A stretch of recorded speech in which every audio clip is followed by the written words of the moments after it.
नमस्कार दोस्तों। आज कुछ कोट्स इंटीग्रिटी के ऊपर। इंटीग्रिटी का मतलब होता है सत्यनिष्ठा।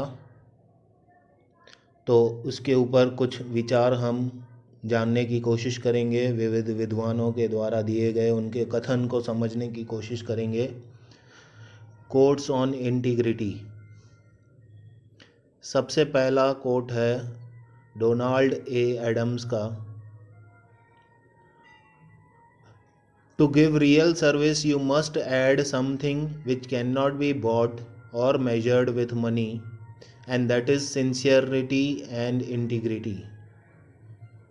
To give real service, you must add something which cannot be bought or measured with money. अगर आप किसी को सही मायने में सेवा देना चाहते हैं तो आपको कुछ ऐसा करना पड़ेगा जिसे खरीदा नहीं जा सकता या तो पैसों में मापा नहीं जा सकता। और ऐसी चीज़ें जो हैं वो हैं आपकी सिंसियरिटी यानी आपकी निष्ठा और इंटीग्रिटी यानी कि सत्यनिष्ठा। आगे पढ़ते हैं। Some things are kind of obvious when it comes to leadership. जब नेतृत्व की बात करते हैं तो कुछ चीज़ें जो हैं वो स्वाभाविक होती ही हैं यानी होनी ही चाहिए नेतृत्व के साथ। You have to be a great communicator. आपको एक अच्छा वक्ता होना पड़ेगा। have very high integrity and have tremendous perseverance and stamina। आपको एक अच्छा वक्ता होना पड़ेगा। आपकी जो सत्यनिष्ठा है वो परम सत्यनिष्ठा परम कोटि की होनी चाहिए, उच्च कोटि की होनी चाहिए। और आपके अंदर परसीवरेंस यानी लगातार किसी चीज़ के लिए संघर्ष करते रहने की जो ताकत है, बल है, वो आपके अंदर बहुत सारा होना चाहिए। स्टेमिना होना चाहिए। किसी भी चीज़ को परसू करने की परसीवरेंस जो है, लगातार सतत जुटे रहने की जो काबिलियत है वो आपके अंदर होनी चाहिए। Integrity is the seed for achievement. It is the principal that never fails. सत्यनिष्ठा जो है वो एक बीज के समान है। आपकी सफलता के बीज जैसे आपने डाल दिए हैं अगर आप इंटीग्रिटी से व्यवहार करते हैं तो। It is the principal that never fails. ये ऐसा सिद्धांत है जो कभी भी निष्फल या असफल नहीं जाता। अगर आप इंटीग्रिटी से काम करते हैं तो आपकी सफलता पक्की है, देर सवेर आपको सफल होना ही है। We must adjust to changing times and still hold to unchanging principles.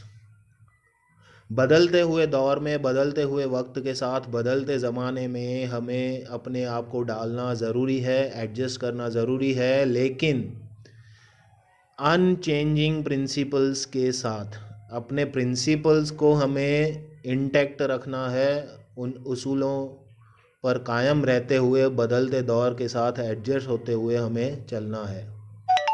Live so that when your children think of fairness, caring and integrity, they think of you.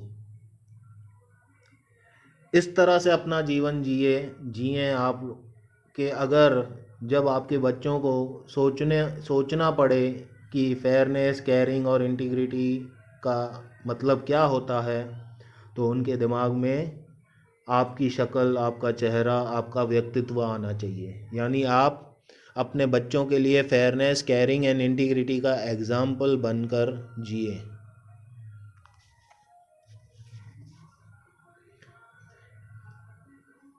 आगे का कोट है, people with integrity do what they say they are going to do, others have excuses. जो integrity वाले लोग होते हैं वे वही चीज़ें बोलते हैं जो वे करने वाले होते हैं। बाकी सब लोग तो केवल बहाने बनाते हैं। यानी a man of integrity will always say what he is going to do और what can not be done by him, others have excuses. तो ये थे दोस्तों कुछ विचार विद्वानों के इंटीग्रिटी के बारे में। आगे भी इसी विषय पर और भी वीडियो लेकर आपके साथ प्रस्तुत होंगे। धन्यवाद।